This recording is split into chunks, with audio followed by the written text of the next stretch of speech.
And turning now to breaking news in Washington, high-stakes arguments are happening in the high court today. Supreme Court justices took up two challenges to the nation's most restrictive abortion law. The controversial Texas law effectively bans most abortions in the state. And today's arguments will also set the stage for the question of whether to overturn Roe v. Wade, set to come next month.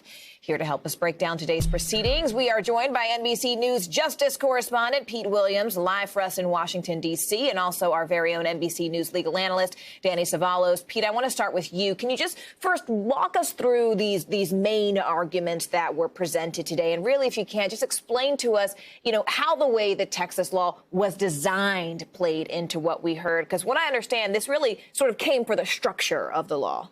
Right. This was not about abortion. This was about whether two lawsuits against SB 8 can proceed, one filed by abortion providers in Texas, one filed by the Justice Department.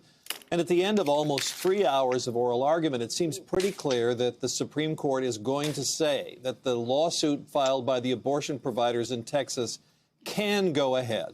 There was great skepticism by, I think, a majority of the justices, including some of the conservatives, that there is absolutely no way under Texas law to challenge this law in federal court.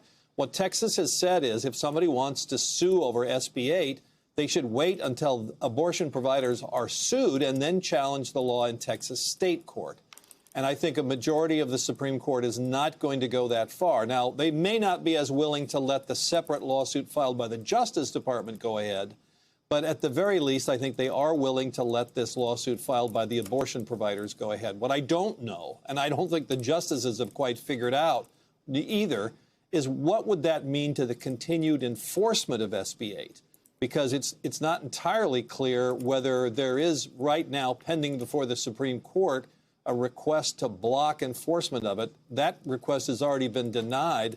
It's not clear whether back in the state courts there is such a review, such a request pending. But I think this was, bottom line, not a good day for Texas. Thanks for watching our YouTube channel. Follow today's top stories and breaking news by downloading the NBC News app.